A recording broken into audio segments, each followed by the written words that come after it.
Imagine, travailler pendant des heures pour créer, monter ta vidéo. Et une fois que tu la postes, pas assez de vues. Tu rafraîchis la page, mais toujours pas assez de vues. Pourtant, tu sais que ta vidéo est de très bonne qualité.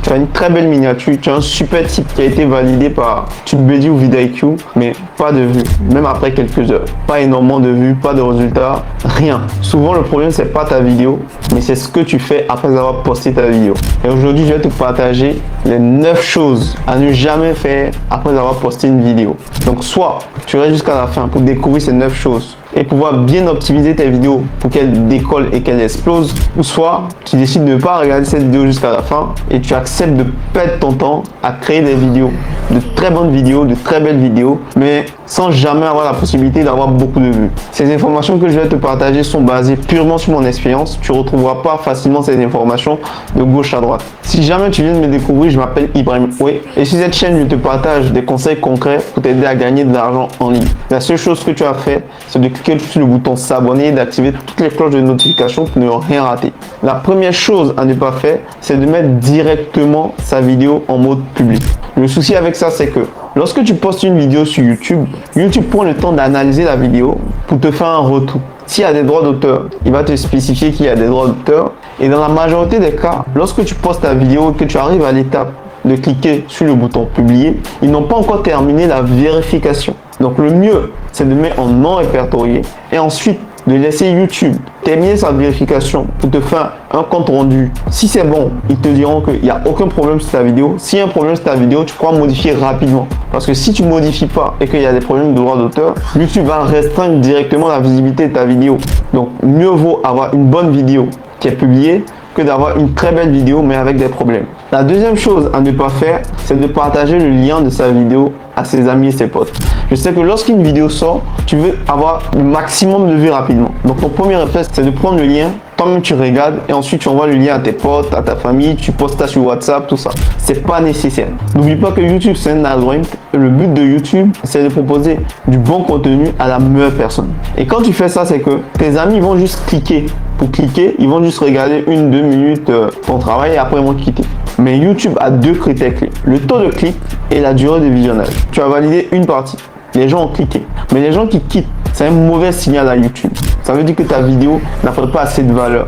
Ou peut-être tu n'as pas fait une bonne vidéo. Donc ça renvoie un mauvais signal à YouTube. Voilà pourquoi lorsque tu publies une vidéo, le mieux c'est de laisser YouTube les premières heures, trouver l'audience nécessaire, va mettre en avant ta vidéo et tu pourras voir. Et après tu pourras maintenant partager ta vidéo à ton audience ou à tes amis comme tu veux. Mais le mieux c'est de laisser YouTube trouver la cible exacte pour ta vidéo. La troisième chose à ne jamais faire, c'est de supprimer une vidéo et la republier rapidement. S'il y a un problème, il n'y a pas de souci.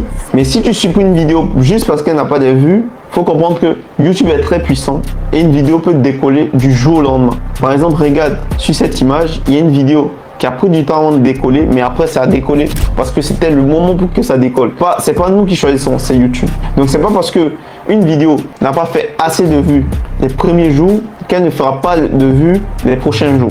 Supprimer une vidéo YouTube, c'est supprimer l'historique d'une partie de ta chaîne YouTube. Et n'oublie pas, YouTube, il s'amuse pas avec ça. Parfois même, pour atteindre la monétisation, il te demande de développer ton historique. Donc, ça sert à rien de supprimer des vidéos de gauche à droite comme ça. Laisse-les, si elles doivent percer, elles perceront. Mieux vaut laisser une vidéo qui peut percer plus tard que de supprimer une vidéo et la republier et d'envoyer un mauvais signal à YouTube. La cinquième chose à ne jamais faire, c'est de changer les miniatures, les titres trop souvent. Bon, on peut changer les miniatures et les titres, il n'y a pas de souci, mais trop souvent, ça perturbe l'algorithme. N'oublie pas que YouTube a une fonctionnalité maintenant de A/B testing. Donc, si tu as 2 miniatures que tu veux tester ou 3 miniatures, tu peux mettre juste la fonctionnalité d'A/B testing. YouTube va te dire exactement c'est quelle miniature qui a eu le plus haut taux de clic. Et ils sont très puissants avec cette fonctionnalité-là. De l'autre côté, au niveau du titre, prends ton temps pour changer le titre et garde vraiment une durée. Peut-être chaque un jour tu changes le titre, mais tu ne vas pas changer ça chaque heure. Il n'y a pas assez de temps pour que YouTube mette en avant ta vidéo pour avoir le maximum de données pour que tu puisses prendre des décisions. Donc je ne te recommande pas de changer le titre et la miniature trop tôt. Laisse un jour, 24 heures, laisse la vidéo tourner et ensuite tu pourras changer ce que tu veux changer quand tu auras assez de data pour prendre une décision. Sixième chose à ne jamais faire, utiliser un VPN. Ça c'est le comble. comme je veux que ma chaîne soit localisée en France, aux États-Unis, tout ça, donc j'utilise un VPN pour me mettre dans ce pays et publier une vidéo. Comprenez que les VPN aujourd'hui sont facilement connus des grandes plateformes. Ils savent que si c'est une vraie adresse IP ou si c'est un VPN. Donc ça ne sert à rien de vouloir tromper l'algorithme. Ton contenu fera tout. C'est ton contenu le plus important. Donc si tu veux cibler une audience française, fais du contenu en français. Si tu veux cibler une audience anglaise, fais du contenu en anglais.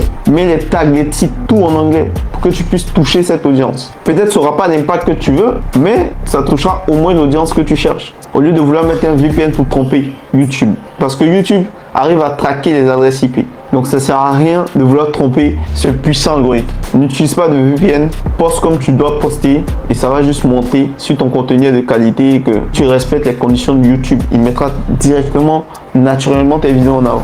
Une chose à ne jamais faire, c'est de disparaître dans la nature après avoir publié une vidéo. Il faut que tu restes pendant les premières minutes, les premières heures. C'est très important de répondre aux commentaires, de mettre des likes, tout ça.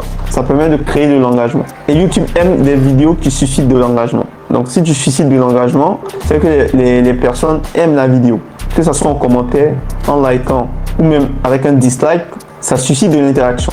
Donc YouTube va commencer à pousser ta vidéo. Donc c'est très important, les premières heures lorsque tu publies, de répondre. Ou si tu n'es pas en ligne, dès que tu te mets en ligne, de répondre rapidement, de lâcher des likes, tout ça, pour créer vraiment de l'engagement et booster ta vidéo. Et en parlant de YouTube, si jamais tu veux gagner de l'argent sans montrer ton visage, j'ai une formation qu'on appelle YouTube Turbo. Le but, c'est d'utiliser la méthode du Reels Content, de prendre des vidéos déjà virales, de les modifier, de les reposter sur YouTube et gagner de l'argent sans avoir de problème de droit d'auteur si tu utilises la bonne méthode. Et cette méthode, elle est partagée dans la formation. Quand tu achètes cette formation, tu as droit à deux formations. Tu as la formation du Reels Content et tu as aussi la formation football pour développer une chaîne qui parle de football et gagner de l'argent. Donc, si jamais tu es intéressé, c'est le premier lien dans la description. N'oublie pas, il y a ceux qui parlent, il y a ceux qui ont peur, il y a ceux qui font. C'est soit ça marche ou ça marche. Let's go.